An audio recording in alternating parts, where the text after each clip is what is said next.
going to be talking today about the asylum and refugee work that we've been doing over the last 3 years. This is the agenda. We're going to go through a few definitions. It is a world full of acronyms, so sorry about that.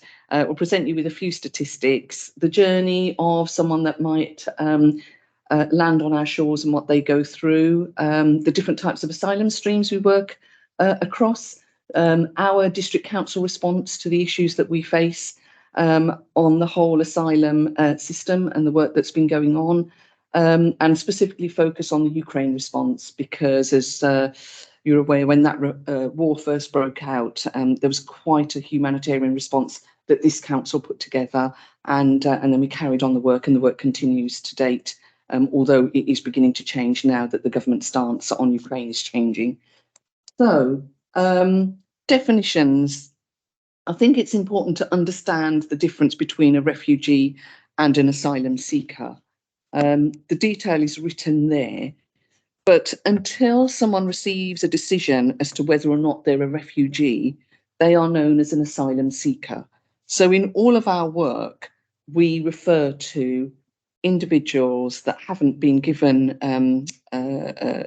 sort of refugee status as an asylum seeker. Asylum seekers don't have the right to work, but the right to seek asylum is a legal right that we all share. So there's some detail on the internet on this, and we just picked out one example. So a refugee is a person who has fled his or own country, cannot return due to fear of persecution, and has been given refugee status. A migrant is someone who voluntarily chooses to leave his or her own country to make a new life in another country. And an asylum seeker is a person who has fled his or her own country due to fear of persecution and has applied for protection in another country, but has not had their claim for protection yet assessed. So a lot of the asylum seekers are currently awaiting their status to be given, whether they are have remained to leave to stay in this country, or they have to leave the country. Now, we do use the term asylum seeker, as I say. However, when we're talking about individuals that are in accommodation, we often refer to them as residents or guests or service users. So there's quite a, we don't always say asylum seeker. So, really important point to make, especially when we're doing public consultation and we're receiving a lot of, inquiries from members of the public about the fact that we are housing asylum seekers. It is a statutory duty on the Home Office to provide accommodation for asylum seekers who can't obtain it for themselves and don't have a means to meet their essential living needs. And they are not allowed to leave an asylum seeker destitute. So that is the situation for the Home Office. And it's important to know, because the public often say, well, we've got homeless in our own country, but, there is this requirement. Now, before I got my British passport, I had leave to remain status. So I could come and go, but I think that was only valid for a certain period of time. So it said that I was a resident. Yes. But I didn't have any access to anything else. Anything else? Yeah. Interesting, isn't it? Yeah. Yeah. Okay. Now I'm one of you. Yay! Okay, so we're going to have a little bit of fun now. So you could put this in the chat or just shout out if you like. Just to see what you might know or what you might guess. What does NB stand for? Can anyone hazard a guess to NB? Because we use it a lot. I can't, because I did these. Yeah, you can't shout. Yeah, I can't see the chat. Joe put nota bene, which is right, but it is correct, but not in this context. Yeah, it's a good starter. But so we'll use that often to describe Napier Barracks. So we've got the disused barracks, army accommodation. Okay, so the next one. Does anyone know what SFA / MOD stands for? And I can't see the chat, and Jason's disappeared. So yeah. So shout if you want to. Ministry of Defence. is MOD, yes. SFA is Service Family Accommodation. So the Ministry of Defence are refurbishing a lot of their old army accommodation for, well, they say service family accommodation. I'll speak about it in a bit more detail, but it mainly is for families who served with the military or for the military, and the main cohort are the ones that are in Afghanistan.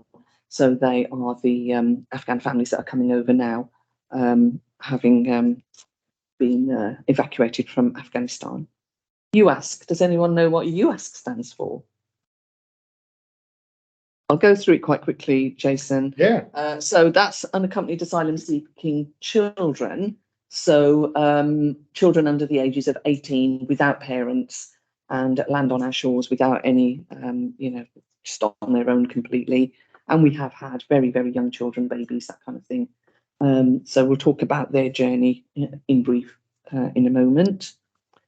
SPM, although I know it more sort of lovingly as SESMP, but they've started to call it SESPM. And that is the Southeast Strategic Partnership for Migration, sometimes known as the Southeast Strategic Migration Partnership. So this is a grouping of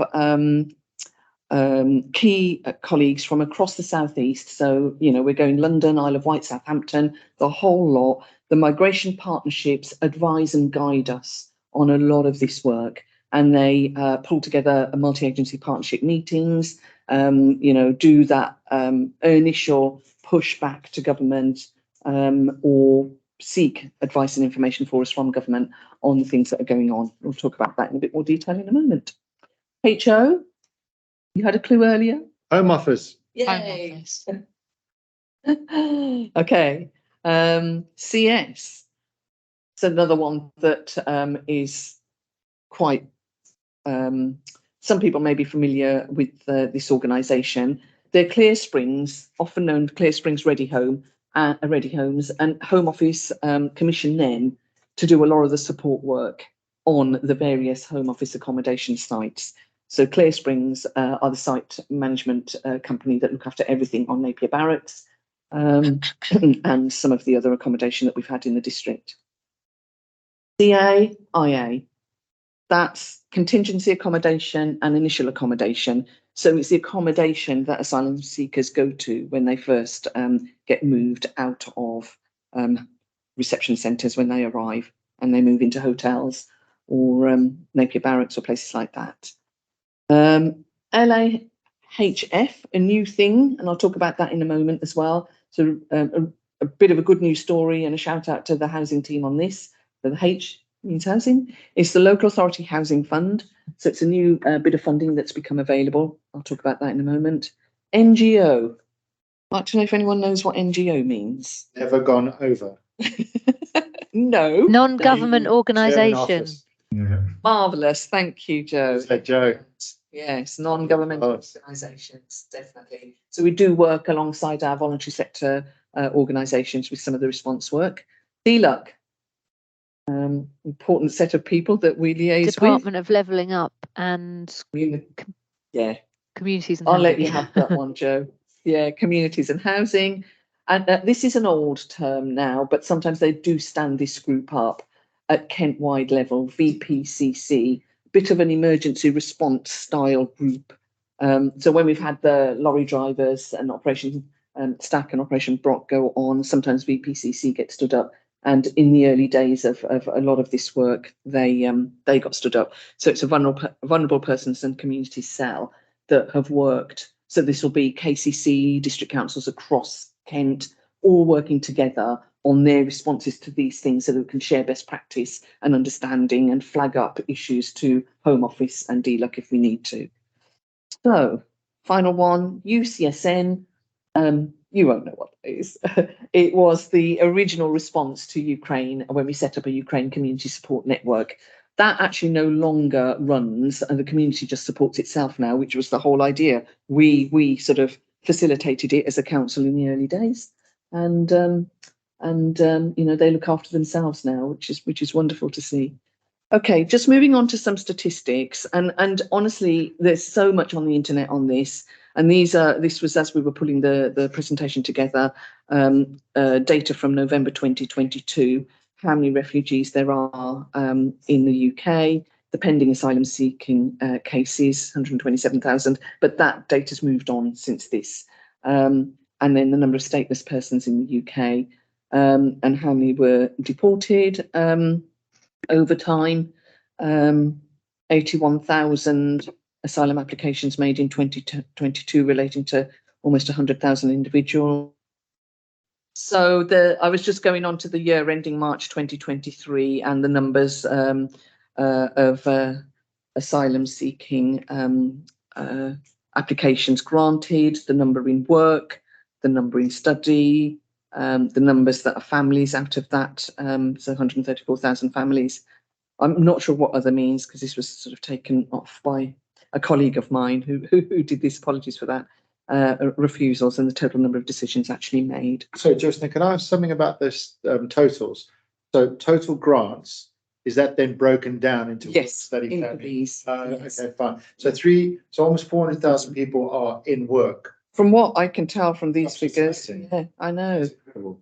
And a stateless person, what's a state? I mean, that is it what it says on the tin? I think it is. Yeah, they don't have status. They don't have. Yeah.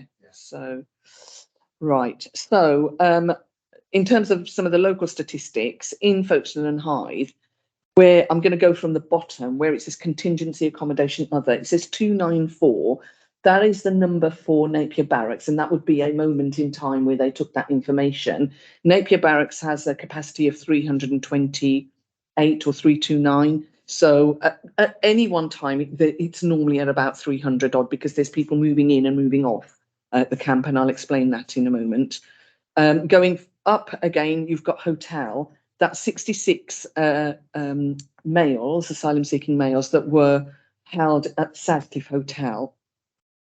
And that was from November 22 to November 23. So at the end of November, that hotel will be empty, because they are decanting people out of hotels as we speak, because Home Office is trying to reduce reliance on hotel accommodation, or they're rationalising hotel accommodation. So where you were having, in this case, you may have had 66 people, an individual in a double room.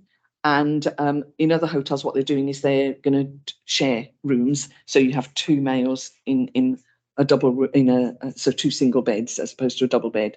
And so they're maximising hotel space. So these 66 may have got moved on to other hotels or into their own accommodation. We're not being told where they go. We just know that they will have gone by the end of November. I do believe they have gone now. So in actual fact, we won't have any adults in hotel accommodation. We did have two hotels for UASCs under 18s. One at Stade Court Hotel, that's just been emptied. Carlton Hotel has still got some young people in it. I think the intention is to empty that one too, but it's being used as an emergency initial accommodation for young people. Most young people now are not put into hotels. It's inappropriate accommodation for children. They are either placed straight into foster care by KCC, or they're moved into reception centres or kind of like residential accommodation. Subsistence only means these individuals have got accommodation either with family members or friends, but they haven't got any means to look after themselves, so they're getting money for food, that kind of thing. Dispersed accommodation, there's two tranches there, 10 and 4. Actually, I know that there's 16 now. So this is Clear Springs, who buy houses in our district or lease them, lease accommodation. So there are now 16 homes that Clear Springs have got in our district. We get notified of the homes that they're trying to purchase, or the accommodation. It could be flats, it could be bedsit accommodation, and we let the Home Office know, or Clear Springs know, if there's an issue with that. So, for example, it could be in an inappropriate area. There's, known antisocial behaviour, known problems. So there's a lot of, and schools comment, house comment as well about the location So that there is a little bit of consultation that goes on with regards to the procuring of those properties. Interesting statistic there on the rise in the southeast over the last 3 years of asylum seekers, from 834 in March 2020 to 8,810 in March 2023. I know it's a big rise. And there's some figures there for the Homes for Ukraine scheme. We'll look at that in a bit more detail in a moment. And it shows you the England, the numbers arriving in England, number of visa applications and numbers issued, and then the numbers actually that have arrived in the UK through the sponsorship schemes that we've had for Ukraine. And in Kent, there's 3,500 Ukrainians in Kent. So we'll talk about Folkestone Heights later. So we manage this work, when we've got arrivals in our area. So we've got hotel accommodation, we've got Napier Barracks, we've got Ukraine schemes. We did have work with the MOD. The MOD have got 5 properties in our district. I'll talk about that in a moment. So, it's not one single person that does all of this work. We're working right across teams within the council, from environmental health teams through to our housing teams, welfare team. And a lot of partnership working. The partners can include police, health, KCC in various guises, non-governmental organisations, our support organisations. So it's a really key part of this work. And the Southeast Migration Partnership are critical to the work that we do as well. Public Health, KCC Public Health have been really great in supporting us on. Sorry. Okay, so we were talking about KCC have been really helpful with infection control measures at hotels, and particularly at Napier Barracks when that was opened up in the height of the COVID pandemic. If I get a chance, I'll talk a little bit about that later on. We're not involved directly with boat arrivals. There might be some stuff that happens, like you'll get an emergency situation with a boat that's, and migrants washed up on shore at Dungeness or whatever, and we might get involved in a kind of emergency response to check whether there's anyone still left on beaches, that kind of thing. But we don't deal with boat arrivals. That's coming up in the next stage. I've already talked about under 18s. They're taken to a separate reception centre. That's where they're processed in terms of their health needs and their immediate requirements. And then they're reducing the reliance on hotels and moving to foster care if they can. And adults are dispersed to various types of contingency accommodation, hotels or other places. So the journey for arrivals, what will happen is that everyone, no matter where they land, whether for our area, are taken to Dover by the Border Force. You might have seen the Border Force ship kicking around in the channel, but they will arrive at Dover Jetty, Western Jetty, and they go to the Marina Reception Centre, and the adults and children are separated, unless, of course, the children are with families. Families are kept together. The adults remain at Western Jetty for their initial processing, health checks, that kind of thing, immediate needs. And then any unaccompanied children are taken to the Kent intake unit, where they then move to onward accommodation. Adults go to Manston. There's quite a big operation at Manston, or hotels or other temporary accommodation. I've said hotels again there, but it could be Napier Barracks, but we don't normally get them going direct from boats to Napier Barracks. A lot of most of the individuals have already been processed, already been in hotels, and then they tend to get moved to Napier Barracks from hotel accommodation. So we've been involved in various asylum streams for many years. We used to have a Syrian resettlement scheme, which was very specific for Syrian refugees and asylum seekers.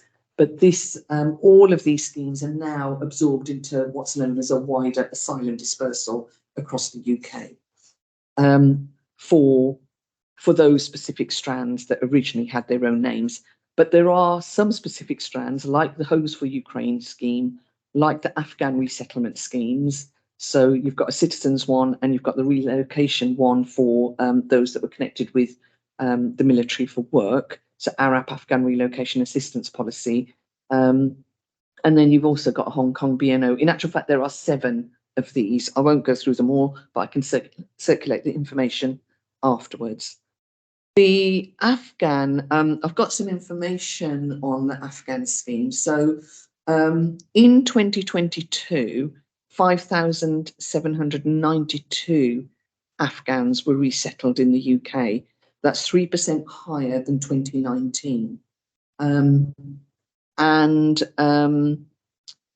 In terms of Hong Kong, as of December 22, 153,000 British national overseas Hong Kong visas have been granted. Doesn't mean to say everyone actually comes over, but they've got that opportunity too. So I'm now going to go through a little bit more around some of the work that we've done. So with Napier Barracks, it's I've always known it as 329. Somewhere I've read it's 328 capacity for males under 50. So they have to be fit under 50s.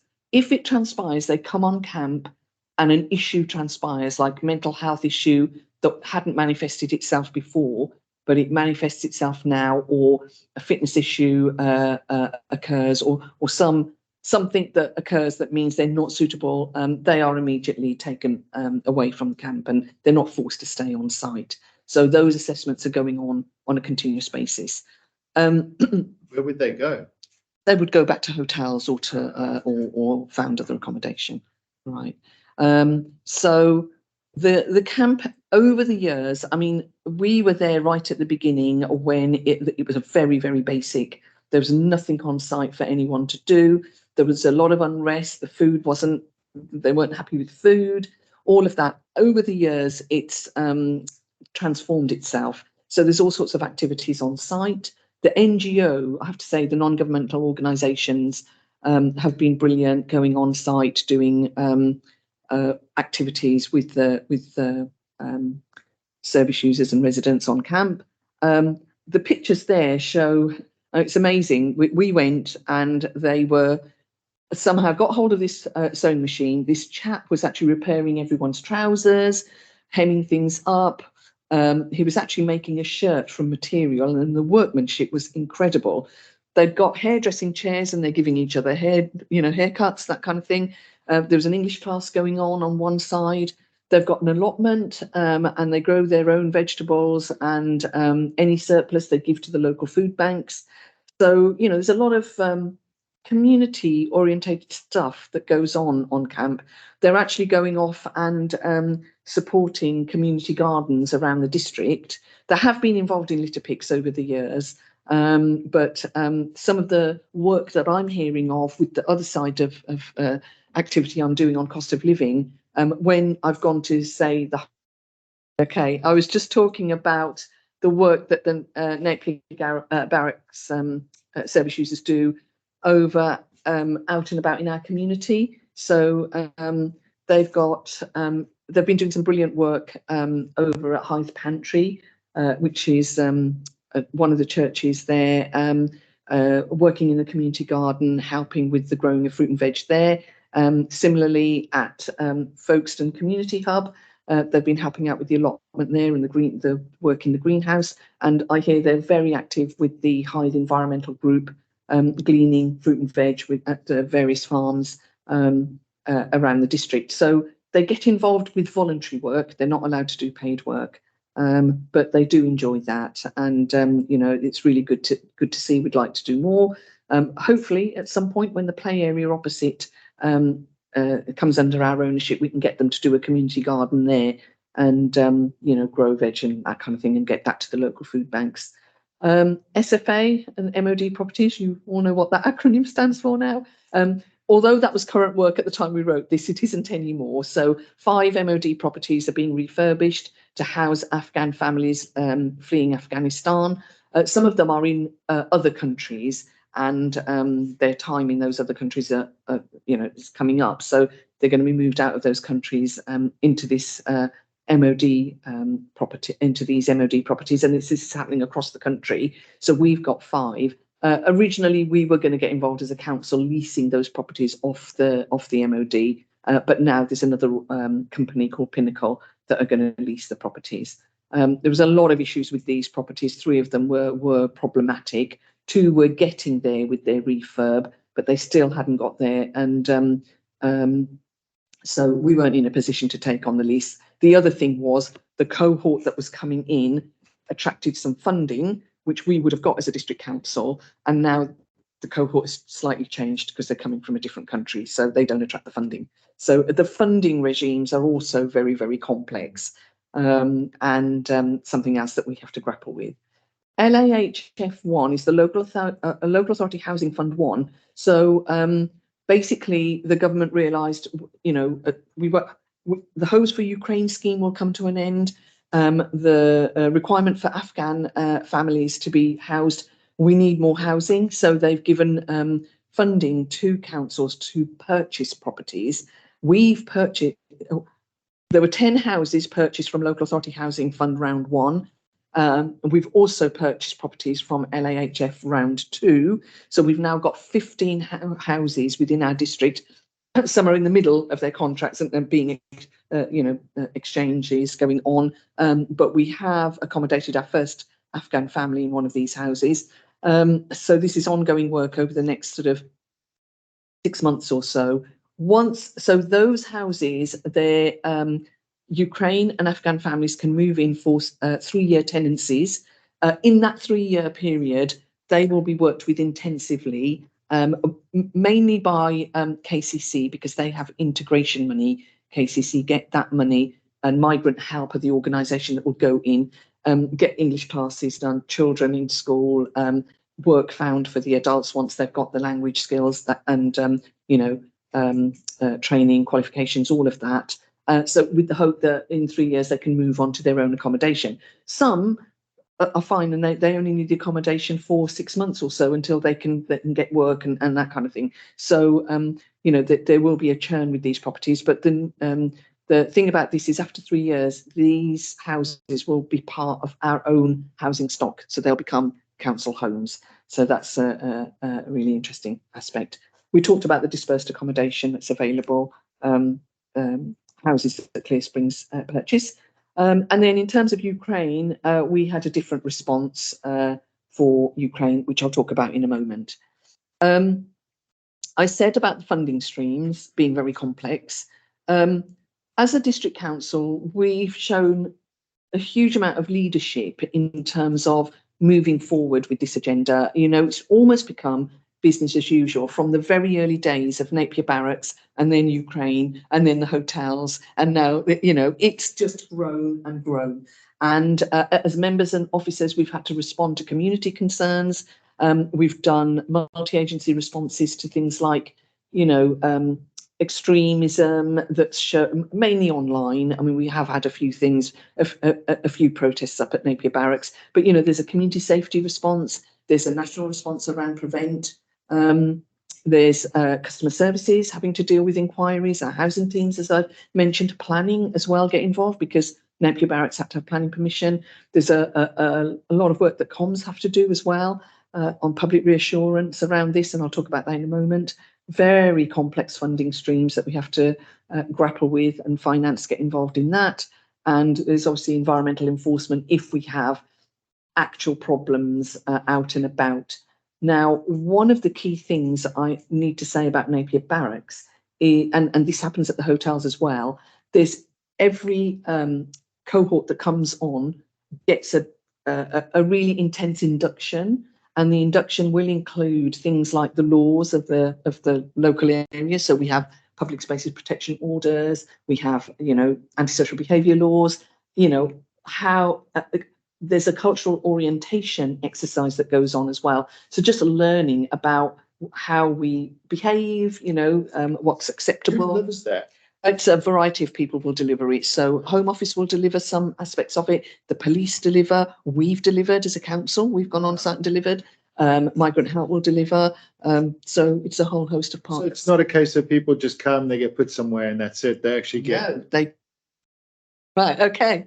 So we're saying, there's a range of people that will deliver the induction, cultural orientation. I mean, to the point that, some of the guys were going off playing football at Three Hills and, just really getting involved in activities. That's how the changes at Napier Barracks happened. They've got an on-site gym. The grounds are marked out for volleyball, football, all sorts of activities. What's the hope for these people? So they come to Napier Barracks, they get inducted, they're somewhere safe. What next? Yes, so for them, I think while they're on camp is to keep them as safe and as active as possible, because it's quite a bleak environment there. So you don't want to sort of their mental health to dip to a point that you want them to be engaged, you want them to do the English classes, have that aspiration to want to. Some of them are actually highly skilled individuals, because they're fleeing war and persecution, and they may be doctors and paediatricians in their own rights or solicitors.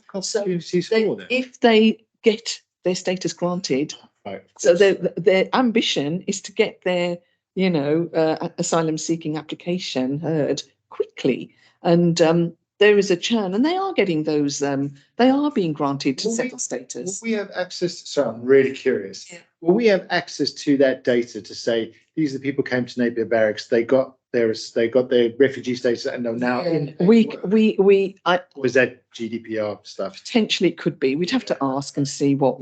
We haven't actually asked it. We know it nationally, generally, but we don't know it specifically from each individual. It's such a challenge. It'd be nice to hear some good news stories. Yeah. We do hear occasionally when we have our multi-agency meetings, 3 people have been granted status, so they're really happy about that, or they're getting their letters now, or they're being told where they are in the process. So, but it's a long process. And another thing about Napier Barracks is no one stays there for more than 60 to 90 days. So there's a constant churn. So that's why the induction and the education it's a constant effort. We have to keep it up. And I think I've gone through all of that. So then just wanted to flag up that we have done 3 public engagement exercises. The first one happened in the middle of the pandemic. So we did it online, which was very fortunate for us because we now continue to do it online. Whereas some of the other accommodation sites across the country, they are being asked to have face-to-face meetings, public face-to-face meetings. So the Barge over at Portland, and there was a North Eye, which is a prison in Sussex that's potentially going to be used. They've got some issues with asbestos, so it's halted at the moment. But anyway, have we got time to? Yeah, we do. Okay. Should I? After this, I'll stop for questions, I think. Yeah, and I think people can watch the video. Right. Yeah. So the public assurance exercises, basically what happens is we let people know if they've got questions to ask us, and there's a drop down, there's an online form that people fill in, and they can ask anything they like, but it's got to be in one of about 6 categories: questions on health, questions on housing, questions on security and policing, that kind of thing. And then what we do is we collate all the questions. A lot of them are very similar. So that, we've got themes that are coming out under each of these headings. And we then convene a panel of experts, and they then talk they talk about their organisation and their response. We've had it on Napier Barracks, we've had it on hotels, was the latest one. And then they talk about some of the specific questions that are being asked and what the response to that is. And so people can watch that as a YouTube video live, but the questions will have come in a couple of weeks before, and we'll have collated all of that. And then what we do is all of the questions, there's a Q&A sheet that we put together and put that on our website. I'm the Director of Asylum Support from the Home Office. Oh, excellent. Good afternoon. So if we could put slide 1 up, please. I apologise. I hadn't clocked it was a Zoom meeting, so it took me a minute to join, and I'm also under my other half's Zoom account. So yes, well, that doesn't help. But carry on if you could answer those questions. Thank you, Nick. Yeah, no, thank you, and thanks for the opportunity to be here. And I think the first thing to just recognise, and it's kind of good that actually I didn't go first, because I got to be reminded of the really incredible work that colleagues and partners are doing across the county in support of asylum seekers. So thank you, I guess, is the first thing to say to all those colleagues, both for what they're doing, but also the way in which they interact with me and my teams, which is always incredibly positive. So I think just to do a quick bit of introduction. So my role is, as the slide says, Director of Asylum Support, which means I'm responsible for the operational delivery of the asylum support system, including accommodation. Just a quick summary of what our obligations are for those who aren't fully aware. We have a statutory obligation as government to provide asylum support to asylum seekers who would otherwise be destitute. Excuse me. And in practice, what that means is, in most cases, or in many cases, accommodation, but also a small amount of money on top to meet asylum seekers' essential needs. In one of the questions, there was reference to this, and just to say that I think some of the numbers which are circulated around the money that asylum seekers receive are quite far off from what the reality is. All of the detail is published, and for asylum seekers in hotel accommodation receiving 3 meals a day, the amount they receive per week is well under it's under £10. So we're not talking about huge amounts of per person here, but I recognise absolutely the total cost of the system is significant. In terms of the questions that were posed and were shared with me in advance, I think if I can take them in chunks. There were some questions around and our policing colleague talked to this about the safety and security of the service users themselves, and those service, what we call them service users, are in hotels are supported by security, who are there to ensure that, as far as is possible, individuals do not enter the premises, harass or otherwise intimidate those people living temporarily in those hotels.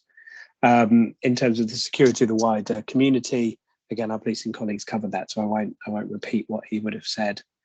In terms of the relative costs and the decisions that are taken about which hotels to use, there were a number of questions about a sense of concentration in Folkestone Hythe and a disproportionate responsibility being felt by the district. And I would say I can absolutely understand why it feels that way. There are a number of places around the country where we do have multiple sites in operation. That isn't how we wish to operate. We do aim to ensure there's a fair distribution, and that local authorities all around the country are doing their bit in this regard, whether that be through dispersal accommodation or whether that be through contingency accommodation, which is the hotels that you'll experience, and many people were talking about in the questions. For Folkestone Hythe, as colleagues have said, we've got Napier Barracks, we've got one adult hotel, and we've got 2 hotels for unaccompanied asylum seeking children. There were also questions around the standards and the maintenance of the property, and indeed the outside areas of at least one of the properties. We have 3 providers. From the south, it's Clear Springs and Ready Homes. Clear Springs Ready Homes. We have providers whose responsibility it is to get accommodation for asylum seekers, and they present opportunities and options to us, which we then consider. Clear Springs work with the owners of the hotels, and ultimately we rely on Clear Springs to ensure that the hotels and the grounds around the hotels are safe and appropriate for use. In terms of the aesthetics, there was a suggestion, I think, that at least one property, the gardens have not been well kept. That's certainly something I'm happy to take away. We would again rely on the hotel owner themselves to take responsibility for that, but we can certainly do our bit to ensure that things are being done in the right way. There's questions around what happens next. How long are these people going to be using these sites? How long are these sites going to be in operations? And a colleague talked about potential impacts on the tourist trade. That was another theme. Excuse me, you'll all be, or many of you will be familiar with the speech the Prime Minister made just before Christmas, which set out a multi-layered plan for addressing some of the issues that the asylum system is facing as we speak. And all of the things the Prime Minister announced are moving at pace.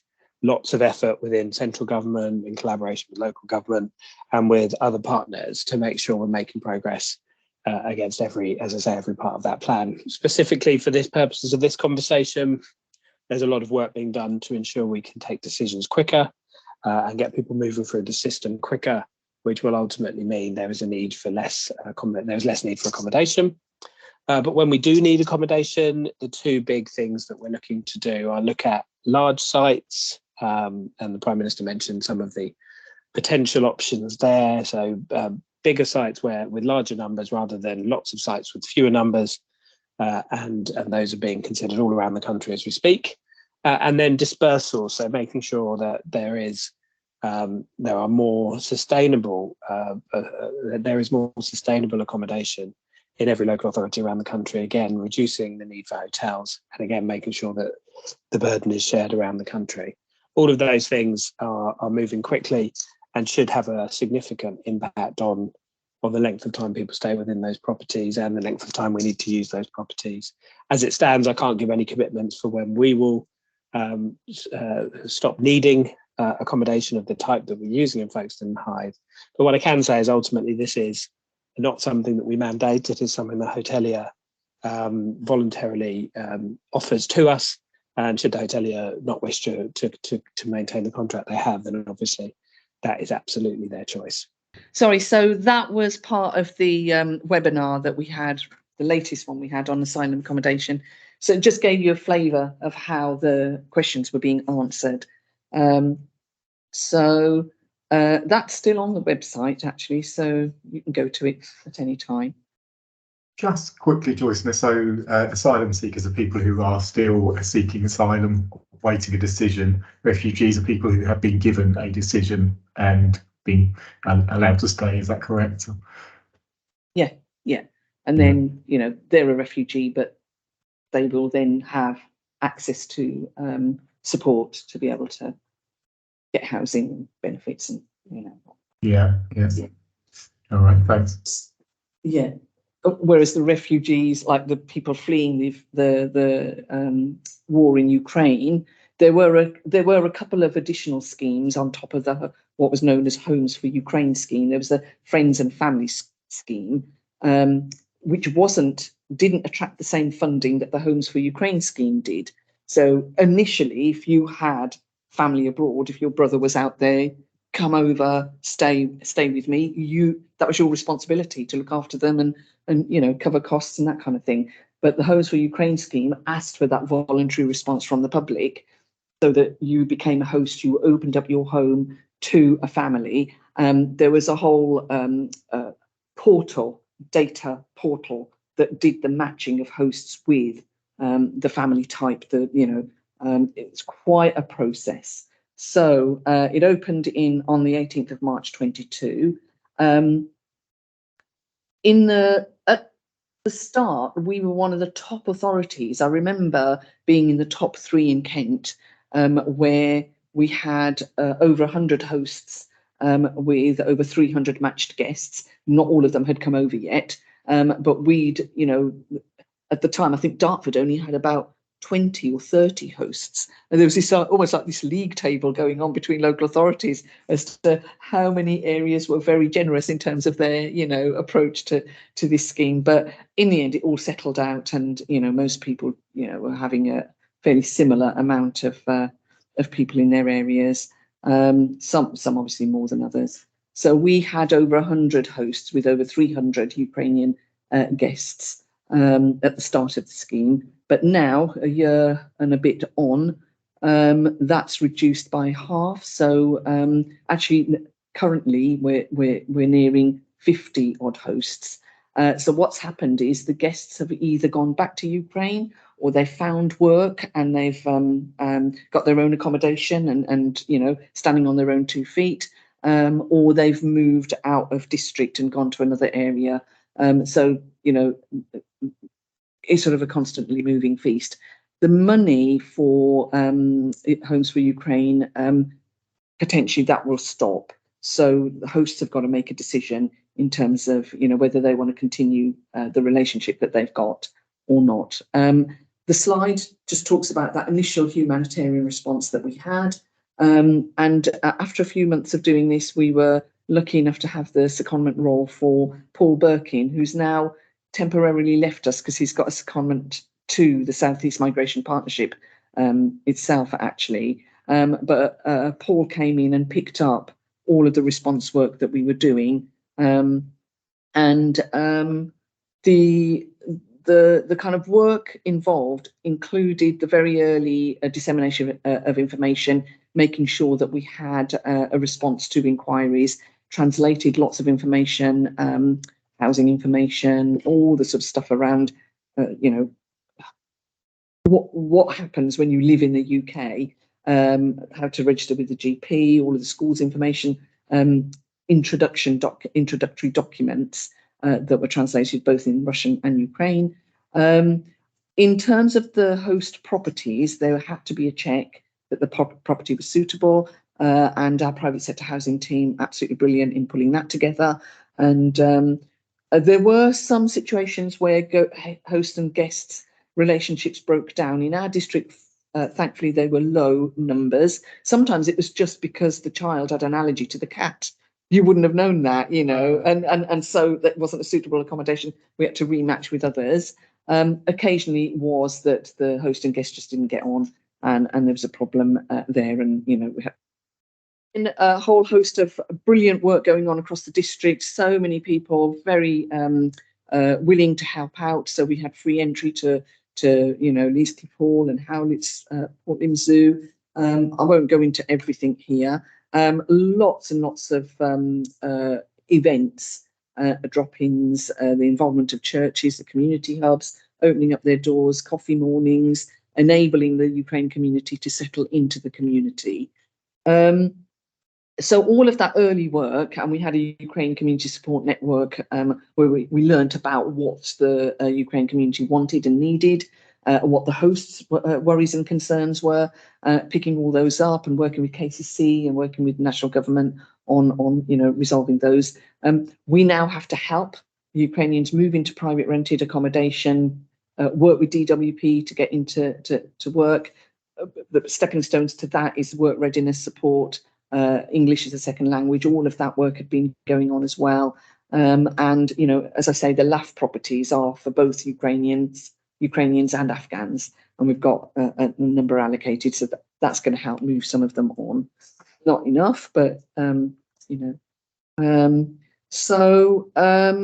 We're getting very close to the end of the session, and I do want to leave a little bit open for questions and thinking, but I have to say, with the work that we've done, and in particular the Napier experience, we've had to explain the work at a lot of national meetings that we go to, because in the early days, everyone wanted to know how we were managing and handling the public response, some of the kind of negative aspects of it, the right-wing extremism that was manifesting itself with a couple of protests in the early days, and then on social media, how we were handling and managing that, and people wanting, you know, a lot of information on, you know, just site management, the COVID response. So again, for Napier Barracks, that was a really difficult one around making sure there was all the infection control measures, hand gel everywhere, you know, social distancing, how that had to work on site.